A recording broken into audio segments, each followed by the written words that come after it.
Hi everyone, welcome to the Network State New Countries webinar organized by the Network State Panarmenian Foundation. I'm very happy to have you all here. So today we are going to talk about a very, interesting and kind of a new topic. New countries and network states. How we are supposed to finally eventually build new countries. Using the networking and using the network state ideology. So I would actually to use this webinar. To disseminate, to broaden the reach of the network state new countries concept to the broader public in general, globally. So what I'm gonna talk by myself will be about the politics of these network states and new countries. But before moving to my speech, I would like to cover some organizational issues. So we have 5 speakers today registered today. So I am the opener of the speaking session, and I will also moderate the session. So after me, it should be Andy, but he's not. He hasn't joined the session yet. I hope that he will join soon. Then we have. Let me check. It's Wagner or Daniel. It's Wagner, right? The third speaker. Yeah, it's Wagner, and then after Wagner, we have Daniel. Wagner is from Brazil. Daniel is from Malta, and then we have Andrey from Russia. So basically, yeah, so very, diverse. People of very diverse backgrounds and diverse geography. But that is the main, ideology of the network state. So, as a starting point, I would like to say that the network states and new countries. This topic itself is a pure form of politics. So, I would like, anyone who is into this field to understand that this is one of the one of the new currents. That is emerging in international politics. So this is very important. This is very important because if we talk about the network states and we just consider the network state as a technology concept, it doesn't work because technology itself is a means. So you need to identify the end, and the end goal is, of course, building a new social establishment, which we call a network state or a new country or whatever. But one of the most important things is the land issue. So I have two, main, things to talk about during my today's speech. But the first thing is the land issue. So we understand that, connecting people globally, via cloud, computing, or via, I don't know, different social media, or metaverse communities within the metaverse communities.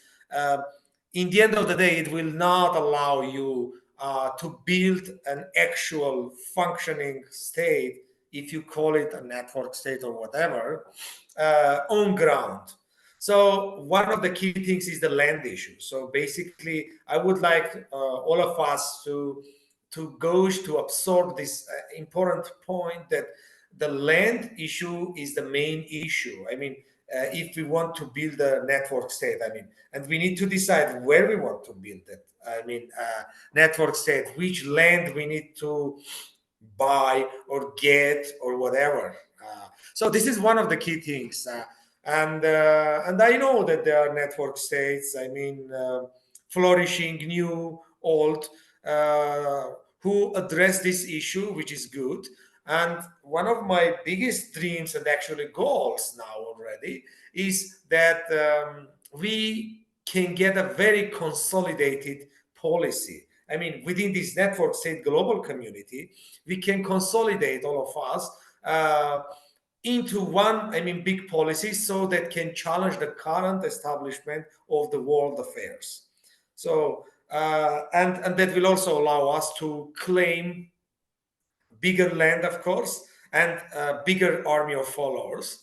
And the second issue, which is not less important, is the power issue. Because even if you buy land, you need to have power, and you need to have means to exercise that power on that land. So that's an important issue. So this is politics of power. So why I'm mentioning this? Because I see that a lot of us, have gone a bit more romantic than necessary. Like we think that, so just connecting with each other, building, apps, or tech communities, or Web3, metaverse communities, we are going to solve, the issues. No, you need to have power in order to exert, your, I don't know how to say it, your establishment firmly on earth. So these two things are very important. I have some ideas on how to reach this, but one of the key things is the first step is to get onto consolidation level within this network state community globally, whether we use Telegram channels, Discord, or whatever, but we need to consolidate ourselves in order to stand firmly vis-a-vis the current world affairs, the current establishment. That's the first thing. When we reach that level, then the second level, of course, will be that land acquisition, of course. Land acquisition. And the third level will be, of course, and we understand how we can do that acquisition of land, of course, using financial resources and using lobbying resources, of course, and using our networks. So we can definitely, acquire land. And the third is, of course, how we are going to build, how to say, an establishment, a state-like establishment there. It doesn't necessarily have to be like a nation state, but it should have some, form, whether it is a decentralized governance or a centralized government, but we should have power, to exert it. So that power is, of course, coming from resources, financial resources, intellectual resources. This is very important. It comes from ideological resources, how ideologically, firm we are, and also how we are going to kind of, in a positive sense, brainwash others in a positive sense. So that's about information resources and lobbying. And of course, in the end of the day, if we all do all this, if we happen to be successful with this, we will definitely also jump to building, of course, power institutions like special services of the network states. Information security stuff I'm talking. Because we will have adversaries, and also we will have this army stuff, whether it is a private military company or whatever. But this is a very long journey. But the first step is to identify ourselves as a network state community globally and consolidate ourselves in order to talk with others as a firm, robust community. So this is from me. I'm very concerned that Andy hasn't arrived yet. So what we can do, we can pass the floor to Vagner. Vagner, maybe you can now start your speech, and we see if Andy will join or not. So I forgot to say that, we have 10 minutes each, but since, we have missing participants, we can talk just some 12 minutes. Thank you. Yeah, sure. Thank you, Vahram. Thanks for having me. It's a great honor to be here. I would like to show you a presentation. Well, the thing that I would like to discuss is capital markets for network states. So basically how to finance those ideas, those projects, and what kind of economic activity and innovation we can build within those structures. So let me just quickly share my screen. I think you all can see it, right? All right, great. So just introducing myself, I'm based in São Paulo, Brazil. I was the CFO of Prospera, the charter city being built in Honduras.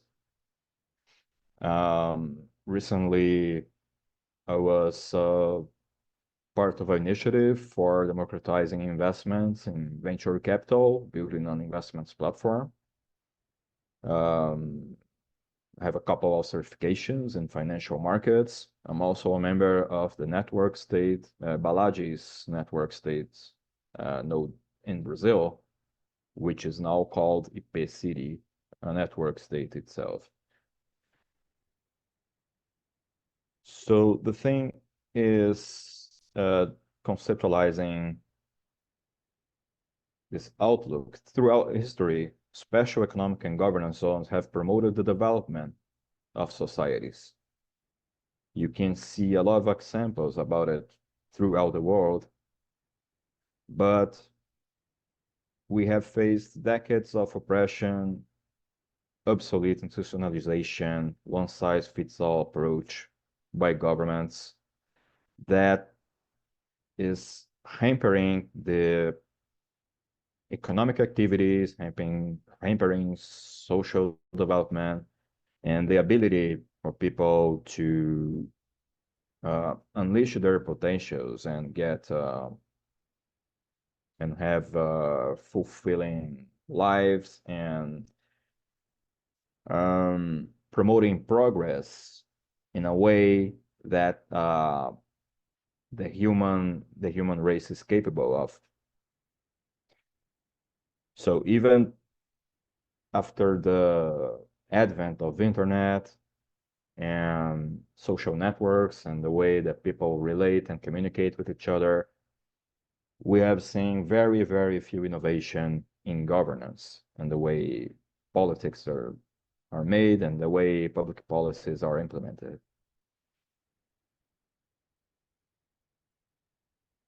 So talking a little about concepts. So network states, as you guys know, it's a highly aligned online community.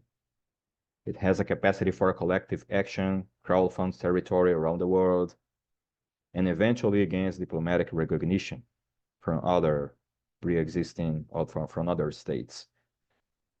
The commons are public resources held in common, including natural resources or even open software. And coordinations is the concept by which those communities would be aligned and collaborating with each other in a voluntary way, through voluntary association.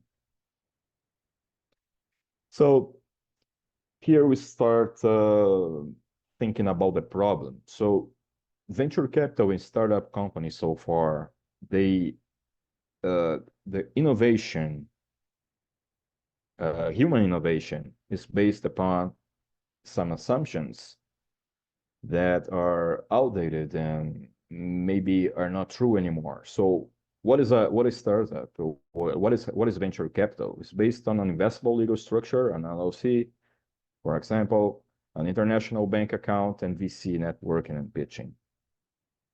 And it assumes stable political environment, assumes that governments always want economic growth and progress, focus on technology and software, and often ignores the physical world.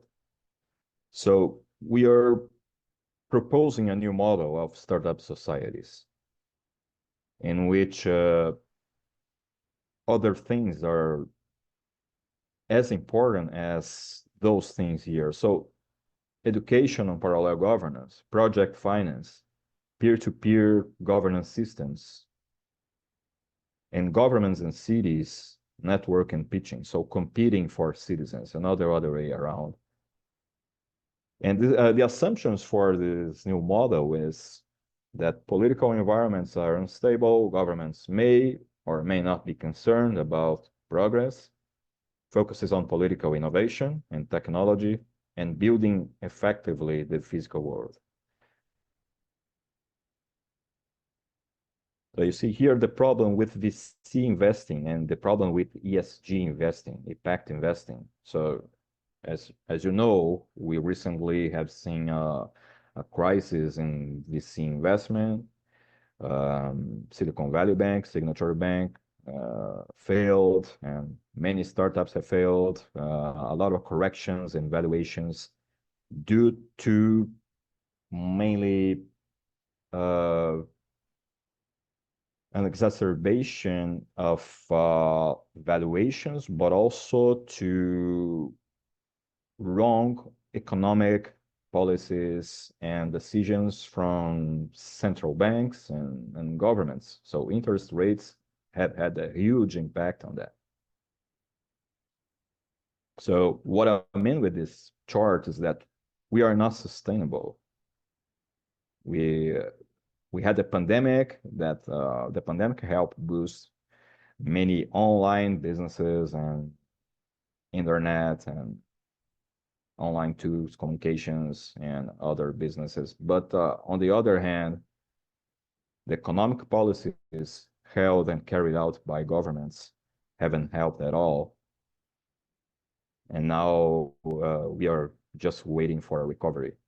The same thing we see with impact investing. So after a boom years ago, we are now seeing that many institutional investors are pulling out money from ESG focused impact funds because either they are not providing the adequate returns, either because, again, interest rates are high, or either because they are not seeing the impact they wanted to see when they made the investments years ago.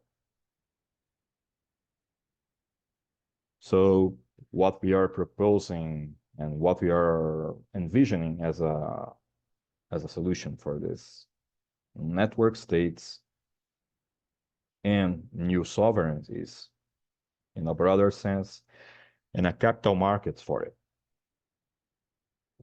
So a new sovereign capital market to finance territories and consensual and sovereign societies. That will be a marketplace for investing in social innovation with accountability and tracking of milestones, enhancing transparency. So here we are addressing the thing with ESG impact investments, for example. So if you use blockchain, if you use connected devices and oracles to the Web2 world and to the real world to provide feedback of those investments to potential to investors, we would have a very a much more transparent and efficient market for impact investing. Dynamic KPIs aligning incentives with collective growth. So the community grows, the business grows, and the investor has the adequate returns. That's how impact investment should work. So making investment more robust, adaptable, and also building incubation and investment programs with community integration within the new sovereign societies. So leveraging the power of those communities, of those network states, of this highly aligned community to build a business, to build a venture fund, and to attract investments, effective investments that will benefit an investor, would benefit this community, and would benefit the society as a whole. Our vision, so I work for this company, Tools for the Commons, with partnership with the protocol Restate. And what we see, what you want to see in a few years, digital native institutions sitting at the United Nations, or the United Nations sitting at the table with those digital native institutions, a huge number of citizens being treated as customers and fulfilling a good governance structure, hundreds of interoperable and self-sufficient communities around the world, organized and collaborating with each other, and billions of interactions occurring within this network. That's it. Thank you. And I'm open for questions and comments.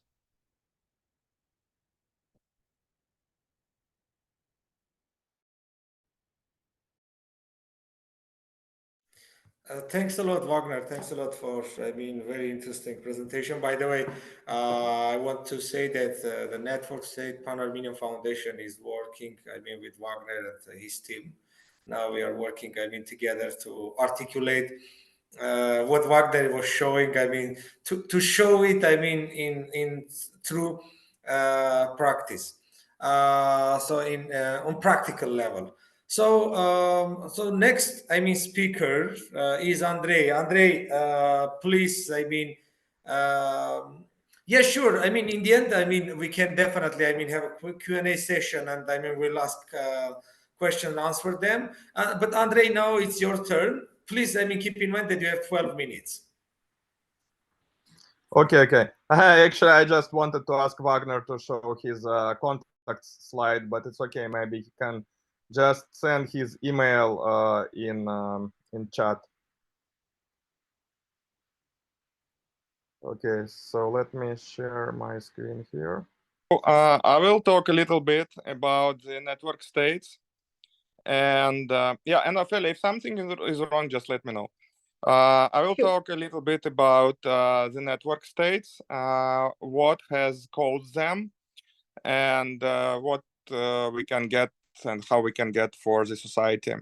So I think that network states will help humanity a lot for its efficiency and development. I will tell a couple of words about myself. So I'm a researcher. I'm PhD actually in bioinformatics, but mostly I am interested in mathematical models applied to different complex dynamic systems. And there is no big difference between cellular processes inside our cells and in our society actually for mathematical modeling. So I'm kind of visionary. I like new technologies, to foresee technologies, markets, and so on. So I'm an entrepreneur. I foresee tech. I launch some startups and ideologist. So I want to see some perfect future, which will be as good as possible for everyone, for very diverse people. And yeah, so I build all politics, all strategies, entrepreneur and business strategies also around it. Here you can see QR code of my Telegram. If you direct message me, I can send you a file of this presentation, so you can take a picture of this QR code now. 1, 2, 3, 4, 5 seconds, so that you will have time. Okay, I hope you took the pictures, and we go to the next slide. So what actually has caused emerging of network states movement? It's not like very new, and people always dreamed about new countries, new states, and so on and so on. In our modern era, digital era, it started a little bit from cypherpunks movement, which was actually previous century, but more actively, the topic of the network states has started to gain popularity since cryptocurrency and blockchain technology started to being developed, and different other technologies. So especially in the Western world, but not only in Western world, it's like everywhere. State regulate more and more technological development, and different people from different areas, especially from finance, like cryptocurrency, and actually also from biomedicine, they feel like they suffer from difficulty of regulations. And that's not only about crypto usage in daily life, which is basically not allowed by any state, except maybe El Salvador. Yeah, Salvador is the only one until now, which is like completely legalized crypto. But also biomedical research, like drug discovery, clinical trials, and so on. They are very, very difficult because of regulation. And for example, if you can take a look on Prospera Summit or Vitalia or Zuzalo, modern network state summits, there is a lot of crypto people and actually people from biomedical field, because they want to avoid regulations and deliver drugs and medicines and therapies faster to patients. And of course, this is related to any other source of regulation. Also, taxation. Well, we have tax havens, so that's not such a huge deal, but also still people are interested in network states and new countries because of taxes and so on. Some people just don't want to use CBDC, they want to have some privacy for finance and so on and so on. Some people just want to have a new country by ideological reasons, whatever they are. They want to see new society organized using new principles, new ideas, to just do some experiments. Maybe it can be tiny, small country of 1-2 square kilometers, like Liberland has 7 square kilometers, and still it has a lot of supporters, right? So some people just want to keep their lifestyle and like digital nomads, freelancers. They want to live in community with similarly minded people and so on and so on. So maybe some other reasons also. Here is my personal goal. It's like very biased. I have such parameter which I call life index. So what is life index? I see that we have a quite big difference between so-called global south and global north, or how you call it. And this difference can be characterized by 2 very macro parameters. One parameter is life expectancy. Another parameter is fertility and population growth. I think that for humanity, if we love humans, if we love people, both of these parameters are crucial. We need to have much better quality of life, which can be represented by life expectancy, and we need to have a very high fertility and population growth. And if we start getting toward overpopulation, we just need to colonize other planets, universe, space, and so on. Should be no limitations for humanity. We should be central thing in this universe. So that's what drives my ideology behind the network state. And what is a network state? Network state has different definition, but here comes my definition. So this is an organization in state-like manner, which has public institutions which resemble a country, organized through network architecture. So it's not like centralized architecture of traditional nations. Sometimes they have parliament, sometimes they have government, sometimes they have president, kings, and so on and so on. But in case of network state, it is organized, can be online, offline, but it's more like network different people which have more or less equality, and then governance structure starts to emerge. A network state is not exactly the same as decentralized state, because decentralized state by default, they should be network states, as they can exist only in a non-centralized manner, which means a network architecture.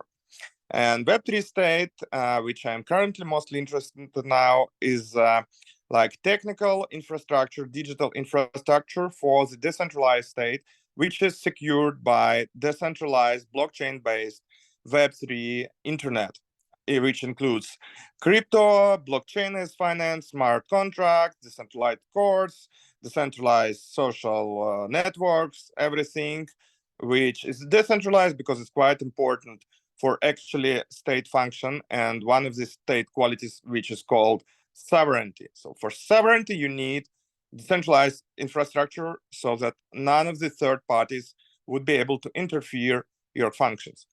So also there is something which we can call network city or network villages, because many of the communities, they now actually started to make something like pop-up cities like Zuzalo or Vitalia, or network villages, co-living like Coco Hub from Daniel, which should be giving a talk today.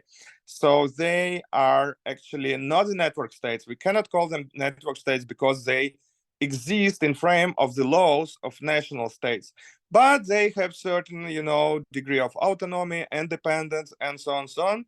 And I think that all this starts from some tiny communities like network villages and like cabin projects. They have a lot of small, hotels worldwide, which host similarly minded people, which have their own rules and reputation, and you cannot actually enter it without being a citizen of this kind of network state, but it's actually a network village. And also, on top of everything, in the future, I think we will have to get united. Humanity will have to get united to solve the issue. So global wars, conflicts, it's not efficient for our existence. And there is a lot of goals and issues and problems which are crucial for the whole humanity. Like you can see in 2020, when COVID epidemic has started to emerge, countries were working together, helping each other.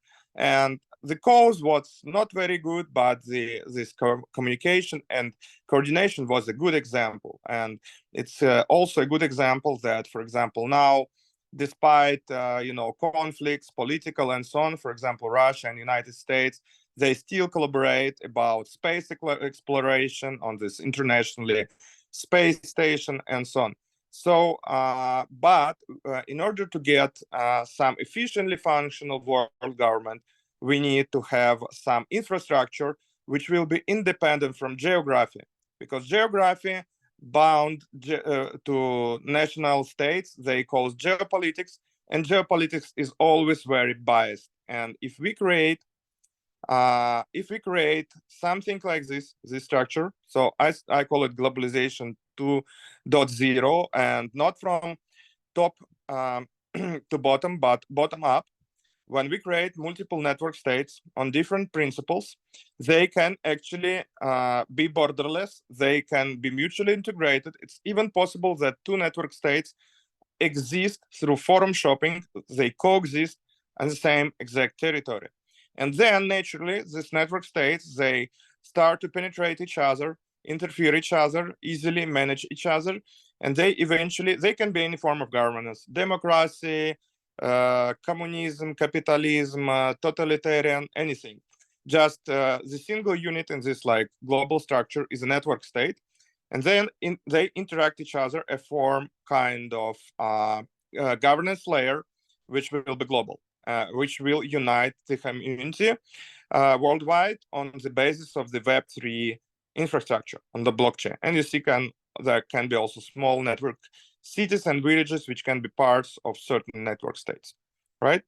And sorry, Andrey, sorry, but you have 1 more minute, and we should pass the next. Okay, great. It's almost finished, so it's I see it's almost. Yeah, so we have this new countries cookbook scheme. When you start from less sovereignty and less, infrastructure like network villages, and you go toward the complete sovereignty and full independence. So from network villages to the network states. And here, this is the last actually slide. Be quite useful for new network states, and I hope we can test it on Panarmenian Network State.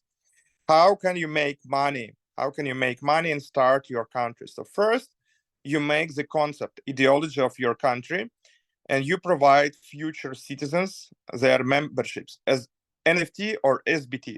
So basically, you can sell them, they pay for the citizenship, or they do something useful and you grant them citizenship. And then they actually can get share of the income of this community. So every holder of this passport, they can get this so-called granted basic income. So you have like Panarmenian Network State has a business club. So all participants of business club, they can issue certain tokens. They can use this any way they want. Even if they're useless, they still can provide share of these tokens to any citizen, airdrop. And you announce this in advance, so that future citizens, they will be interested to get the granted basic income from their citizenship. And then citizen then can fund your administration, your governance, through something like voluntary tax. And I hope we can test this together with Vahram. So thank you very much. Here is also our platform, which is working about Web3 infrastructure for the network states. You're welcome to join it. You're welcome to scan the QR code. Thank you. You're welcome with questions, comments, and so on. Thank you, Andrey. Thanks a lot. I mean, for your insightful presentation. I just want to mention that we have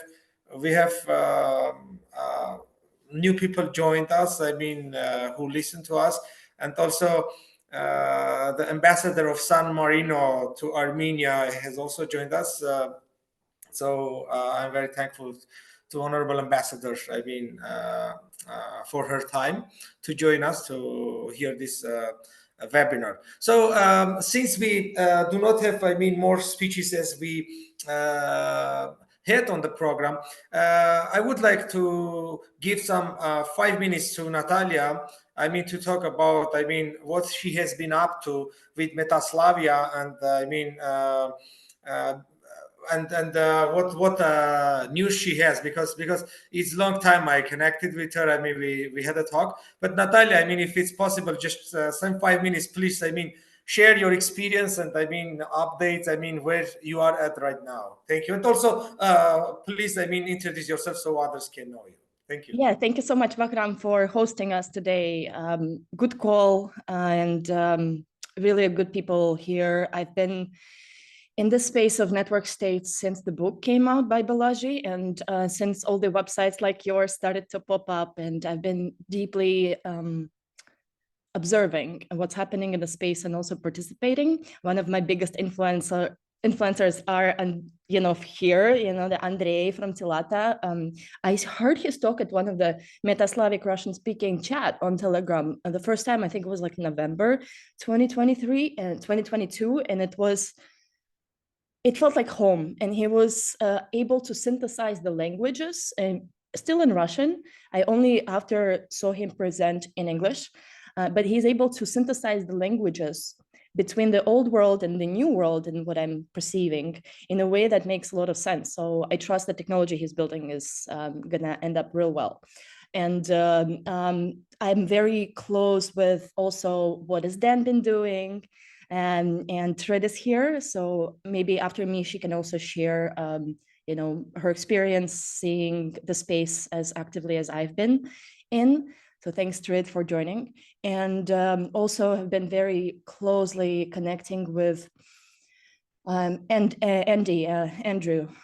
I just really respect his work.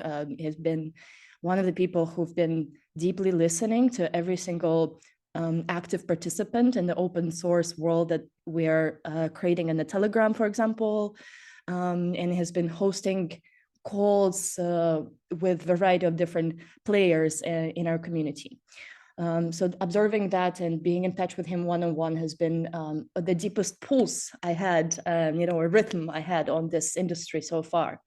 I've been also attending in-person events. Of course, in the Web3 space, I've been actively doing Web3 space for the past 8 years, and you know, kind of shaping communications around that technology, with my identity of AI being the ancient intelligence, kind of coming back from the future and figuring out what has actually worked for humanity. You know, imagining everything. And I've been attending a couple of network state themed events, including one in Amsterdam, in Zandam, actually. So seeing Balaji in person was also a confirmation that he is quite an interesting spokesperson for a lot of us. And he's able to also synthesize languages that really is very resonating for the governments around the world. So this game is becoming more serious as we live every day. So the conference there attracted over 1,000 people, and I knew about 15% there, you know, like it's quite special, the kind of people I was surprised to see there, attracted by Balaji's voice. Also, I was at, just to mention that one of the most political events I've been to was the one with the Free Cities Foundation one, Liberty in Our Lifetime.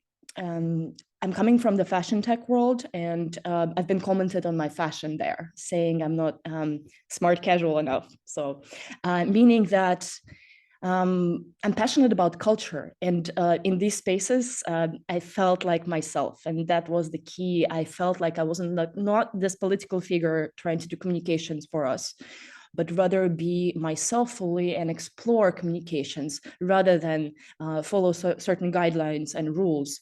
And I joked around with my outfits, presenting myself as like this, Metaslavic hippie, or like a little bit playing with culture, trying to communicate the mythology that I'm putting together right now for us. And it's very difficult to put myself on this pedestal, but I am a cultural producer, and I'm very interested in each of your stories who are showing up in these calls.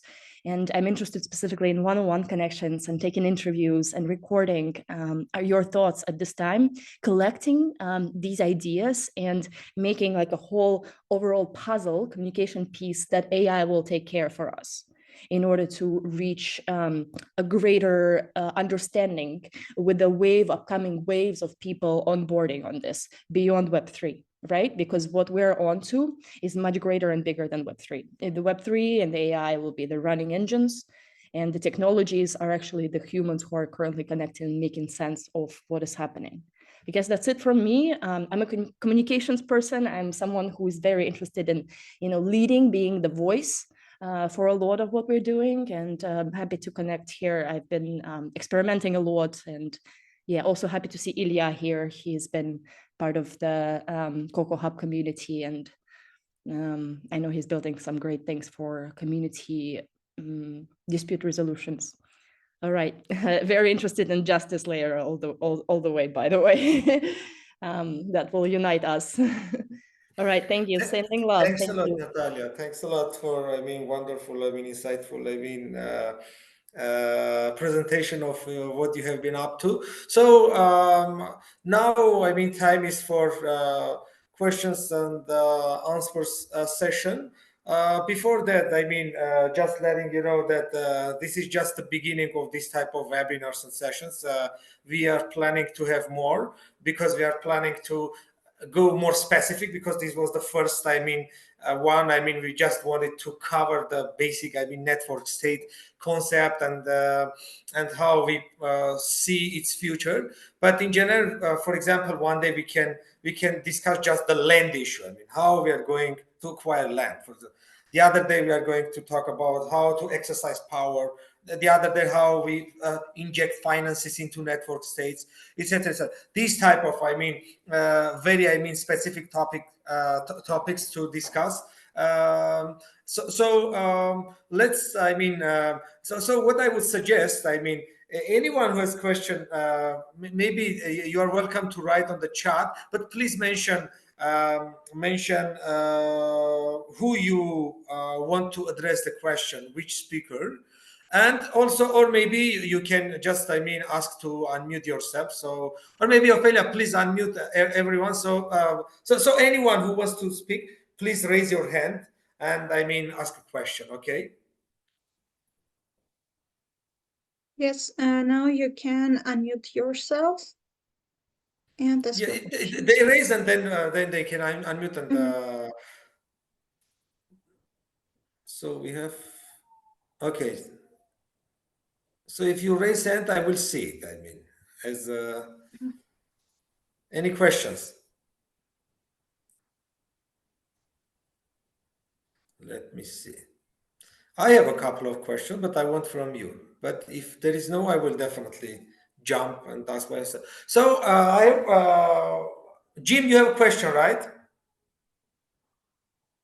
I can certainly ask a question. Oh, by the way, great speakers.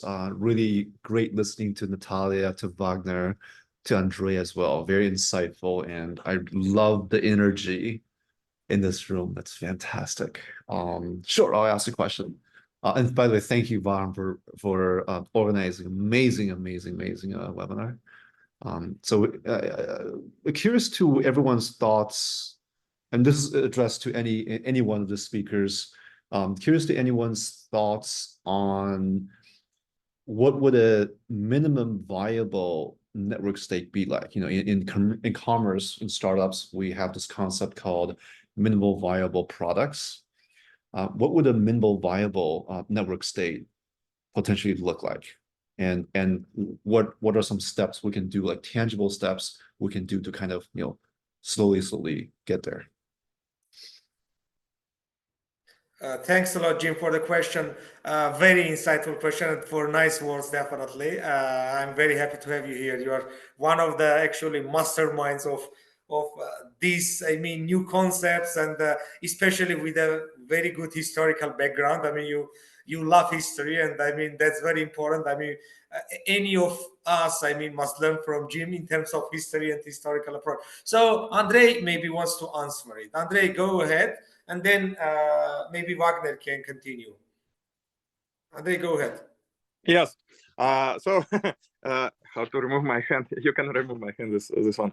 Anyway. So to be honest, I think that network states, this is the most scalable concept in Web3. So if you build a startup, they have a you know, certain market and certain niche and certain market amount, and also you cannot build a startup without certain team.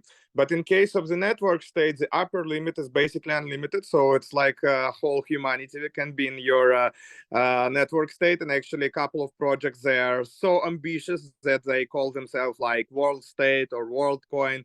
So you can understand where the ambitions are going toward. But as a minimum amount of people, it's my opinion, it's just one, right? So you can be your own network state. Everyone is unique, and you can have your own ideology. But I obviously think that in you know, the world of 8, 9, or how much billions of people, there will be a lot of people which will be happy to join you by whatever reason. So you can start your own network state from just one person. And then you can find the followers just by promoting it and communicating with people and understanding what they want, what, like communicating with ordinary people, business people, whatever, you know, profession, and understand if they are interested or not. I also was, actually, I am advisor of president of Liberland and a representative of Liberland in Russia, and I can see how Liberland is built. I think, like, it's not like perfect, but I think Vít Jedlička, he's a quite professional politician, and he understands how to do it. So he travels worldwide, he talks about Liberland, he builds network with different people, influencers, business people, and so on, so on. So there are certain ways to grow your network states once you have set up it, once you have founded it. But you can start it from single person, I believe.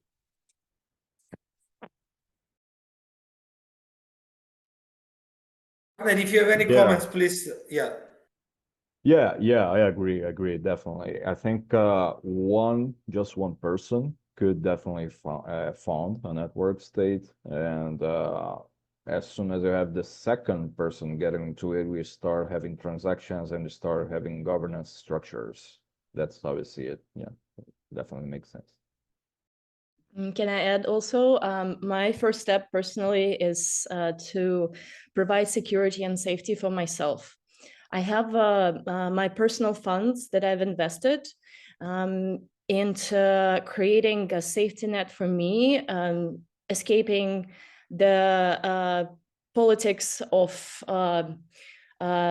something that I don't agree with, or moving closer to my loved one. Whatever the reason is, in my personal story is the key to creating something authentic that we're doing here. And I am trying to create a network of 144 locations between Lisbon and Prague, where I can stay everywhere, you know, just stay as if it's my own home or just a friend, but even with a more like structure to it, so that it's not just like a friend, you know, and then the friend can kick you out, you know, because he's no longer a friend for some reason. Some kind of stability of having these network of spaces and physical, I believe, would be a key to deeper interconnectedness and coordination between us. And when the coordination happens, then technologies will flow in the way that these humans are also interacting with each other. And I believe just digital connection is definitely not enough, and physical network is the key. I've been also interested a lot in longevity. I've been living in a longevity lab for the past 4 months, and having these like longevity labs basically around, you kind of combine like the hype words and create this network that is physical, and then physical infrastructure allowing us to travel between these places without using public transportation. Okay, and having like personal fleet. And then other things come aligned. Yeah, I believe healthcare is one of the things that we don't talk a lot about in the network state, and defense. But the healthcare is the first way of defense. If we're spiritually aligned, if we're energetically aligned, if we're mentally, emotionally aligned, physically protected, then we're good as a network. So kind of modeling that healthcare is important to me as well. So these are the first steps, the MVP that I'm thinking at, Jim. Thanks a lot, Natalia. Since we are running out of time, we will just, have two more questions. There is one question that Priyanka is asking in the chat section, and Astrid has another question. But before jumping to that, I will also answer to Jim's question. Jim, I think, that's a very actually tricky question, by the way. I mean, you need to do a deep research to understand what an MVP of a network state should look like. But in my opinion, since my background is politics, international relations, and also history, I would definitely go for a certain, certain level of power that you can exercise in certain area on certain amount of people. So that's the first MVP of the network state. So now Priyanka has a question about the strategies. The founders have. For land acquisition. Well, this is a very interesting question. As I said, we are definitely going to have a separate, discussion on this topic, because this is one of the key things. Because all wars on Earth, not all wars, but basically most wars on Earth are also related to land, not necessarily just about the land, but also about the land. So land is a very important issue, because in the end of the day, you need land to live on, right? As Andrey rightly mentioned, about liberal land, but there are many other like ways. In Honduras we had two examples, like Prospera and the other I remember, and Morazan, right?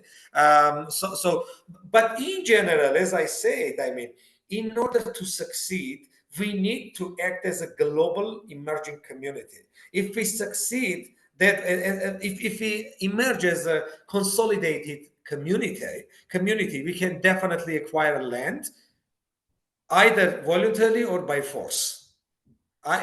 We need to get ready to this type of thing, because politics is harsh. So we are not here, to just talk about romanticism. Of course, we are also here to talk about harsh realities. So definitely, the first step, in my opinion, is this consolidation and to get critical mass.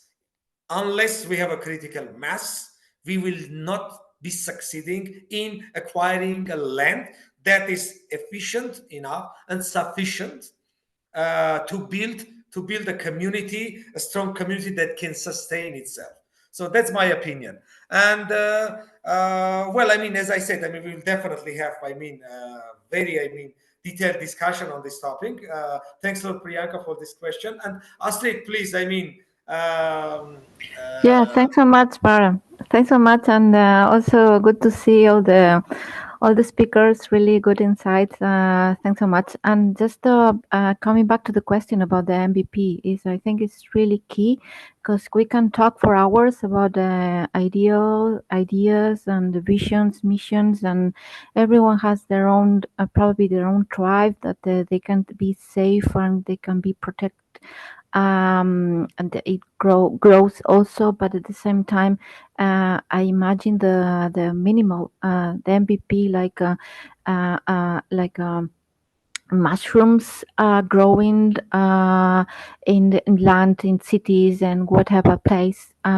Just trying to do that at the connection, because it's a network. Okay, so I think it's very important just to don't be scared. Go ahead, do the MVP, try it, and after we can combine knowledge, we can exchange also same ideas, and to try to understand each other, and try to connect in a way that the unity meaning makes sense. And thanks so much. Thanks so much, Astrid, for the comment. Definitely, I mean, I also join you and urge people, I mean, to continue with what you have been up to, guys. I mean, the network state is definitely the future, the present future, actually. We can already feel it. And